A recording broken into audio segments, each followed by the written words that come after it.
confident decision making is a must-attend session for anyone, and break through barriers in leadership roles. Vanessa and Galius will share actionable strategies and insights to empower women, the boardroom, and beyond. That was an inspiring bio, Vanessa. You have done a fantastic job, and the stage is yours. Thank you. So imagine this. You're thriving in your current job and you're a recognized and valued leader on your team. Everything around you is running smoothly and success seems almost effortless. That sounds ideal, doesn't it? Well, for me, it was far from that. Beneath the surface, I felt empty and entrenched in a sense of purposelessness. Initially, I brushed it off. I thought it's a phase, it's going to pass, but it didn't. And after months of introspection, a realization finally struck. I needed to take action. And yet, the path forward for me was not clear at all. So I faced a tumultuous blend of thoughts and emotions. And in short, I was kind of paralyzed by indecision and haunted by the fear of failure. Hi, my name is Vanessa Sangele, and I blend science insights with personalized coaching to empower growth, authenticity, and fulfillment. With a PhD in neuroscience, a background in scientific research on the brain, and over a decade of experience in the pharmaceutical industry, I now dedicate my efforts to guiding executives and aspiring leaders towards a holistic approach to personal and professional development. So I see life as a journey full of opportunities for growth and increased awareness. And today I hope to inspire you to come on that journey with me. So the story I shared obviously was mine several years ago, but actually I've had that story happen to me over and over again. And every time I did find a path into a new way, but it required time and courage. And reflecting on that journey, I wish I had access to the tools and the knowledge that I'm going to share with you today. You see, having them could have made my decision process so much less painful and much more direct.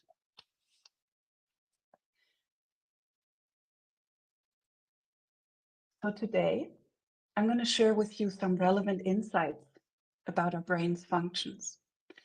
I'll share with you one handy tool that you can use in your own decision-making process.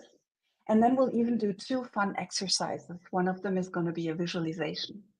So maybe get a pen ready and a piece of paper or your phone, because sooner or later you're going to have to take some notes. And these concepts and strategies that I'll share with you, they're not only significant for big life decisions, but also for daily challenges. And they can help you both inside and out of the boardroom. So whether you're at crossroads in your life or you're simply seeking clarity on one specific point, these tools can help you navigate your path with more confidence and awareness. So for starters, let's look at a simplified view of the brain. Now, this super simple model, you can see it has three main systems. We have the so-called reptilian complex, and then we have the limbic system and the neocortex. Each of these systems serve different functions, and they're obviously interconnected with each other. And as we go through our daily lives and we face decisions and challenges, these different systems will be activated for specific tasks and processes. And I'll go through each of these systems to illustrate to you how they might actually be contributing to your decision-making process. So often, our decision-making is going to be influenced by some really, really primitive survival instincts. Who would have guessed, right? Yeah. So these instincts, they're really helpful to help us survive in certain situations. But in other situations, as we will see shortly, they can actually stop you from achieving your goals. Yep. So if we look at this simplified brain model, The part that is responsible for your instinct is the reptilian complex, the orange part. And it's called that because even reptiles have this. It's from an evolutionary perspective so old that even the reptiles had this many, many thousands of years ago. They have primitive instincts just like we do. And the responsibilities of the reptilian complex is, on one hand, homeostasis, and on the other hand, ensuring survival. So that includes autonomic functions. For example, the regulation of your heart rate, like mine is a little bit elevated right now, for example, or your breathing patterns. And then there's also the instincts that are regulated by the reptilian complex. So one of those instincts that is really important here is the instinct of avoiding danger. Yep. So in prehistoric times, this instinct meant taking actions like keeping the fire lit so that you can avoid predators from entering your cave at night. And today, that instinct might translate into parents telling their children to take one specific road to school and not deviate from the path because you could get hit by a car. So this instinct of avoiding danger basically means stick to what you know. What you know is safe. That's what it's telling you. So in some cases, these instincts are really helpful and they help us survive. In other situations, they actually stop us from achieving our goals.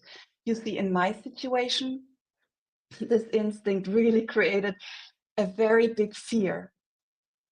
And it created the fear of the unknown for me and a resistance to change, despite me recognizing potential fulfilling opportunities.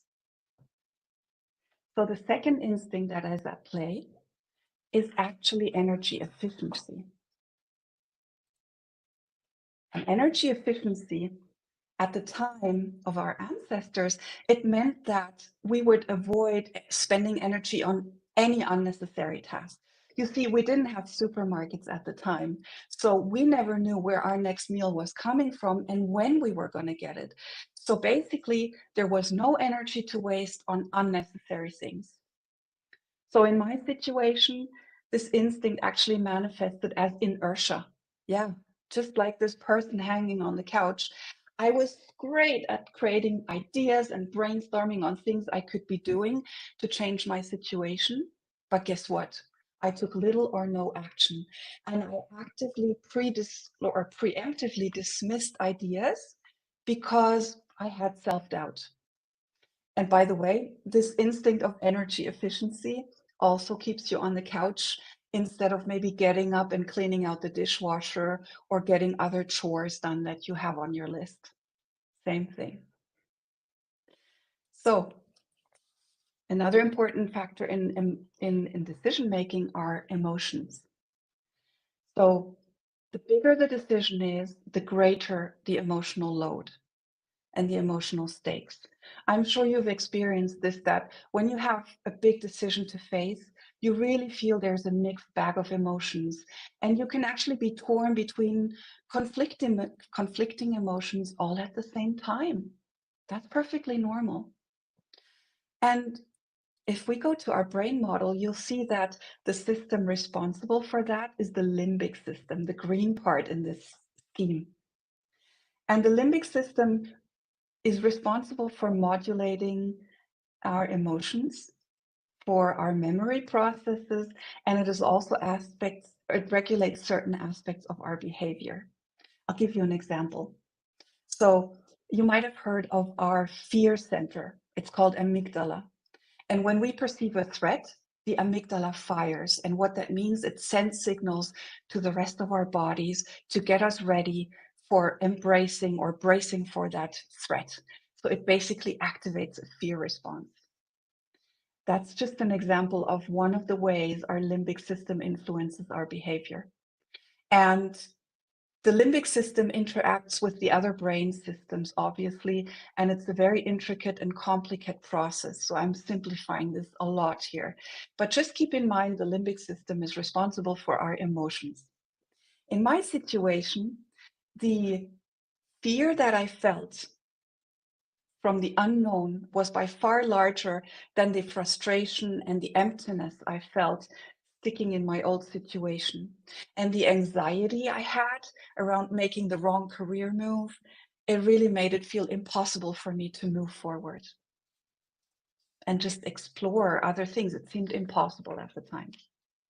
So let's move to the third strong influencer on decision making. That's our belief system. So what is our belief system? I wonder if you guys are familiar with that. So we all experience ourselves and the world through a specific set of filters, just like these sunglasses here. And that's what makes us unique. So you see, as soon as you're born, up till the day that you die, all the experiences that you make are incorporated into your belief system. And because your experiences are so unique to you, your belief system makes you unique. For example, two people might experience the exact same situation and have a completely different reaction to it. That is because our belief system influences our thoughts and our emotions that we have in any given moment. Now, going back to our brain model, you'll see that our belief system is mainly driven by the neocortex.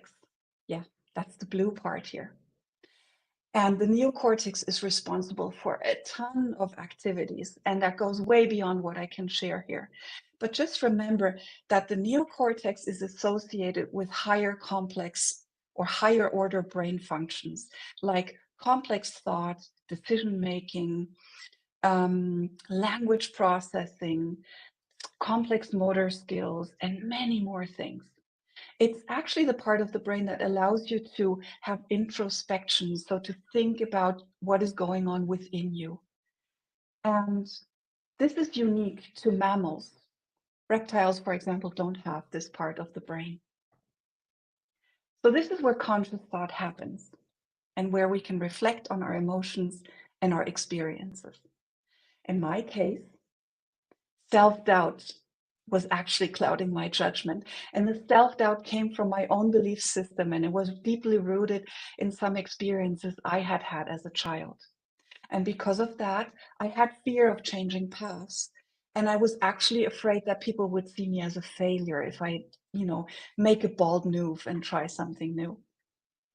So in general, and summarizing this first part, recognizing that our fears and our emotions stem from instincts and from beliefs helps us actually gain awareness. And that allows us to make more conscious and empowered decisions. So by having more awareness on what's happening for us below the surface, we can move from feeling powerless and blocked to feeling empowered and having a high amount of awareness and also confidence in our own decision making. So let me ask you, are you ready to get active? I sure hope so, because the part where you're simply listening is over. You're now going to get active and engage in some exercises with me. Are you ready? So let's go for it.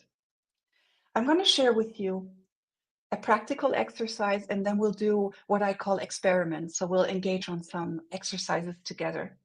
And they can help you build your awareness on what's going on for you below the surface. And these tools are really versatile enough for you to be helpful in any situation and any setting. You can even teach these tools to your children, your family, or your coworkers and friends, so you can empower them in their own decision making.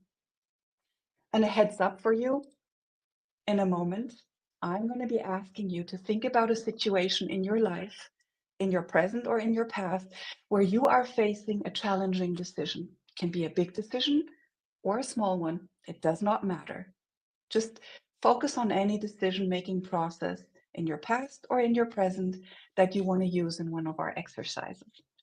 And while you think of that, let me share a few informations with you. So we'll go through this exercise rather quickly, which means that you might not have the extent of time you would want to have to really do this in depth for yourself. So I invite you to do this on your own pace after the session and repeat the exercises. If you want to have some instructions on how to do that, my information on how to contact me is going to pop up at the end of the presentation. Just feel free to reach out to me. I'll share those instructions with you. Another important thing is that some of the techniques I'm going to share with you, they might feel supernatural and you might already be doing them. Great. There might be some techniques in there that feel uncomfortable or even weird to you or odd. And I just want you to know that that's okay. Just try to keep an open mind, play along, and experiment with this. Life is an experiment. Just try it out. And you never know, maybe you'll discover some new insights along the way. How great would that be, right? So the first tool I'm going to share with you is holographic thinking. And holographic thinking integrates three key components. You can see them on the triangle here. It integrates logic, emotions, and intuition. And tapping into these three dimensions is going to help you get a more comprehensive view and foster your awareness of aspects that you might be overlooking otherwise. So let's consider a scenario. For example, you're being offered a new role in an unfamiliar organization. Okay, so your logic might be telling you, wow, this is a great opportunity. Go for it. It looks great on your CV and you get more pay than you did before. Perfect. What are your emotions telling you? Well, they might be telling you, actually, I'm not so sure if I fit into the culture of the organization. Like, am I going to be happy if I go and do this move? And your intuition, on the other hand, might be telling you, I've got a really weird feeling in my belly for this. I'm not sure what it is, but something is just off about this. So you see, this is what holographic thinking can uncover for you, the different aspects of the thought process. And what you need to know is that we each have a preferred way of going about this. Some of us are maybe going to start with the logic, and that's okay. But if you stick with logic only, you might risk ignoring some of the emotional cues that could be super helpful in your decision-making process. And likewise, if you're someone who leads with emotions, that's great. But if you only stick to your emotions, you might be overlooking some really practical things that come from a logic thought process. And this is why holographic thinking is so powerful. Now let's try this out together. Are you ready? Do you have your situation in mind, the decision that you want to take or that you have taken, and you're ready to play this through? So let's go for it. Okay? So take a piece of paper and a pen or take your notebook, whatever you need. If you can, draw a triangle, keep your specific situation in mind. And then I invite you to note down anything that comes up for you in each corner of the triangle. So for logic, emotion, and for the intuitive part. Please accept anything that comes up for you. Don't filter it. There is no right or wrong and no good or bad. Be kind and be compassionate with yourself as you allow yourself to engage on this. And I'm going to give you a moment to just write down anything that occurs. At least write down one thing that pops up for you for emotions, for logic, and if you're lucky, maybe even for intuition. So take a moment to do that.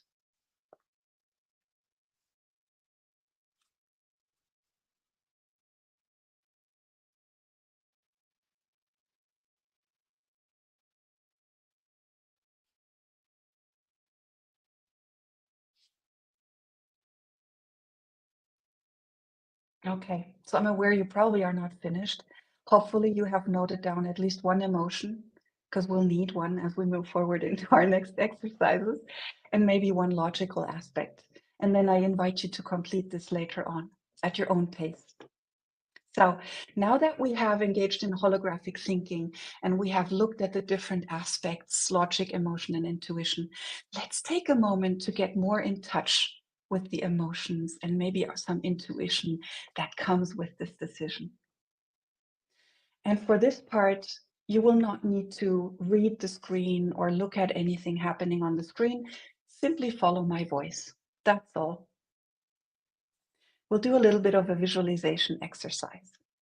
Now, begin by settling down into a comfortable position. I'm going to assume that you're sitting for this exercise, but if you want to be standing or lying down, that's perfectly fine. Do whatever feels right for you. So take a few moments to ensure that you're relaxed and comfortable. Perhaps you can feel how your back is supported in your chair and how your feet are grounded on the floor. Take a few breaths. Breathe in through your nose and breathe out through your nose. If you prefer, breathe out through your mouth. It doesn't matter. And sit back and relax. And I invite you to take a few really deep breaths and feel how your belly rises as you inhale and feel how it flattens as you exhale. And as you're doing that at your own pace and your own rhythm, gently close your eyes if you feel safe to do so. If you don't feel safe to close your eyes, that's perfectly fine. Just simply soften your gaze and avoid focusing on anything particular. And as you breathe in through your nose and you breathe in through your nose, I invite you to breathe in relaxation and breathe out any tension you have in your body. Breathe in relaxation and breathe out any tension. Feel how you're slowly starting to relax. You're starting to feel more centered and calm. And as you continue breathing in relaxation, just know that you're safe in this space and you're welcome here. Now, as you continue breathing on your own pace, imagine yourself in the future. You have already made that key decision that we were using in the previous exercise. You're already in a life where this decision has been incorporated. Now, picture your surrounding in vivid detail. The more vividly you can picture is the better. Where are you? What are you doing? And who are you with? As you breathe and relax, just allow this future scene to become clearer with every breath you're taking. And perhaps you can even imagine a specific smell that is linked to the situation. Or maybe you're aware of the clothes you're wearing. Maybe you can see the faces of people you're interacting with. Or perhaps you can hear a sound or get a grasp of what the situation might taste like. Maybe there's a smell or a taste associated. And as you're doing that and you're inhabiting your future self, let's explore the emotions that are present in this scenario. How do you feel emotionally? What are some of the sensations that you're having? For example, welcome any kind of emotion. There is no good or bad here, no right or wrong. Perhaps you're feeling a fear, perhaps there's some sadness, or maybe you're feeling contentment and relaxation. Maybe you're feeling frustration or anxiety, or perhaps just compassion and gratitude. Anything that pops up is welcome and it's okay. Now, notice any shifts that might be occurring in your emotional state. Just take note of them. Don't change them. Just accept them as they are. And if you feel safe to do so, I now invite you to tune into your body. Pay attention to where emotions manifest into your body. And if you're not sure where emotions are manifesting, just pay attention to how your body feels. Perhaps there's an area of your body that feels more tense and other areas more relaxed. Maybe there's one area in your body that feels warm and others cold. Maybe there's tightness or constriction. Just notice anything you can experience. Notice any messages your body is giving you. What is it telling you? And perhaps you're even getting some intuitive messages from your body as well. Anything that comes up is welcome. And even if nothing comes up, that's welcome and fine as well.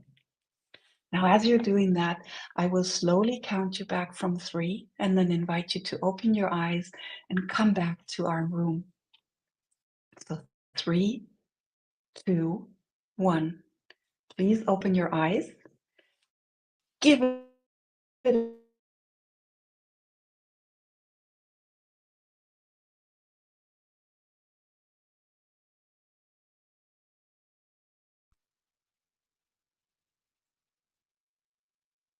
and it looks like I got connected from or disconnected from you guys. I'm so sorry. If you are still in the visualization exercise, let's close it right now. And I'm happy to repeat that with you at a different situation. Just connect with me if you want to repeat the exercise. I hope you got at least 1 or 2 emotions out of this exercise. And stick with that emotion because we will be using it for our next exercise. And I'm getting a lot of emojis, so thank you for that. So let's move on. The important thing here is that emotions hold some really valuable information about our experiences. And once we acknowledge our emotions and we can act upon the insights that they hold for us, they actually dissipate and they very often lose power. So imagine emotions like a big red balloon. When you have an acute emotion happening, what might be occurring for you is that you can see nothing but this balloon because it's so big in front of your face. Well, once you extract the information and the wisdom that comes from the emotion, guess what? The balloon is going to lose all the air it has inside and it's going to become teeny tiny small and lose its power. And you will be able to think clearly again and make some conscious and empowered decisions. And this is exactly what happens when we look at our emotions more deeply. And I invite you to do this with me in our next exercise. I call this exercise Uncover, Explore, Clarify, and Integrate. And as we do this, we'll go through a different set of questions that will allow you to get more in touch and extract some of the information that comes from your emotions. So just choose one emotion that you got either from the holographic thinking or from the visualization exercise if you were able to do it. And by the way, if none of those exercises worked for you and you might have felt like hesitation or you felt like ambivalent about this experience, that's fine. Just use that emotion for the next exercise. Okay? So are you ready to go? Great, let's do this. So let's start. Let's uncover. Ask yourselves, where is this particular emotion coming from? What is the root cause of my emotion? So when you're asking yourself, where is this coming from? What is the root cause? It allows you to go a step deeper. And heads up, you might not get an answer immediately. It might take a while. That's perfectly fine. Just go with it. You see, in my situation, when I asked myself these questions, I realized that I had a great fear of signing up for a role that would compromise my personal life. And I did not want to compromise my personal life over my profession. I was really afraid of that. And while I uncovered that, I was able to move on to the next question, which is explore.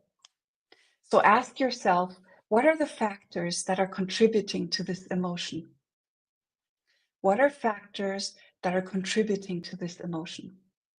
And as I explored this for myself, I realized that one of the major factors for me was that I was worried I would have to be physically present in the office all the time. You see, the role was in a different country, and being present physically in the office would have meant spending the whole week in a different country and never seeing my family. And as you do that, you can move on to clarify. Clarify, ask yourself, what actionable steps can I take to address, validate, or alleviate this emotion? And as you ask yourself how you can address, validate, or alleviate the emotion, you might realize what it is you need to do. In my case, for example, I decided that I was going to reach out to my hiring manager and inquire about their expectations. And you know what? When I spoke to him or them, I actually realized they didn't have any of those expectations. They were fine with me working mostly remote. So there you go. And that led me to number 4, which is to integrate. Ask yourself, how can I use this newfound understanding to make a more informed and balanced decision? How can I use this newfound understanding to make a more informed and balanced decision? Once I had the information about not having to be present in the office all the time, well, guess what? My fear of commuting and ruining my personal life, it just dissipated into nothing. And it was actually irrelevant for me because I knew I can manage this. And that led me to taking that off of my pros and cons list when making the decision. And I was able to then focus on other emotions that were on my bucket list of what I needed to deal with in order to get the decision. And that's what I would invite you all to do, is repeat this process for yourself with all the emotions or feelings you might have associated with a given decision that you want to take. And maybe it's not even a decision, maybe it's an uncomfortable situation where you have emotions popping up and you're actually not sure what's going on. Use these questions to extract the information. Now, one thing is really close to my heart, and I want to share that with you. Sometimes we might be experiencing emotions that are difficult to manage. That's perfectly normal. It happens to all of us. If this happens to you, especially if you're dealing with emotions that you are unable to deal with or manage and they repeatedly come up for you, I invite you to just reach out to a professional coach or any other professional that is equipped to work with you and help you and support you. Don't be alone with your fears and your concerns. You see, by approaching our emotions with compassion and deeper inquiry, you can then transform your emotions from perceived obstacles into informative allies in your decision-making journey. And that can lead you towards clarity and actionable steps forward. Now, as we come to the end of our session today, let's reflect on the journey that we embarked on together, shall we? Okay, so we began by exploring the complex decision-making in the brain, and we looked at the 3 different types of brain systems involved. We looked at how our belief system, how our survival instincts, and our emotions actually influence decision-making. We then embarked on holographic thinking, where we incorporated thinking, emotions, and our intuition into the decision-making process. And then we engaged into a visualization exercise, which allowed us to get more in touch with our emotions and feel them more clearly. And then last but not least, we embarked on extracting the emotional wisdom from our emotions. We uncovered, explored, clarified, and integrated the insights and wisdom from our emotions. So throughout this presentation, we've highlighted that emotions are not just hurdles that we need to overcome, but they are rather vital messengers that carry essential insights. And by embracing them through deep inquiry, you're empowered to make informed decisions, to align with your authentic self and your core values. I'm Vanessa Sangeli, and it's been a pleasure sharing these insights with you today. And as you move forward, I really encourage you to continue nurturing these skills. Embrace your journey with courage and curiosity, and remember that every decision is an opportunity for greater awareness, growth, and fulfillment. Thank you so much for your time and for allowing me to be part of your journey towards a more empowered and authentic self. Thank you so much. That was quite informative session, Vanessa. Thoroughly liked the way you described the association of limbic system on emotions and how does the emotions play a part, a role of decision making. So you inspire many young minds to probably take a better decision. Thank you for Thank you sharing very your much. knowledge. I'm so happy to share that with you all. Thank you so much for the opportunity. It's been a great pleasure. Yeah, thank you so much.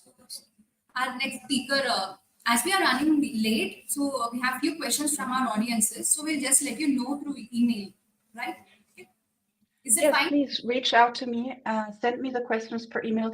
If there's any questions I wasn't able to answer because of the short time, please connect with me on LinkedIn or on my website, send me an email. I'll happily, talk with each of you just to check in and follow up. Thank you so much. Thank you. Thank Thank you you so so much. much. Bye-bye.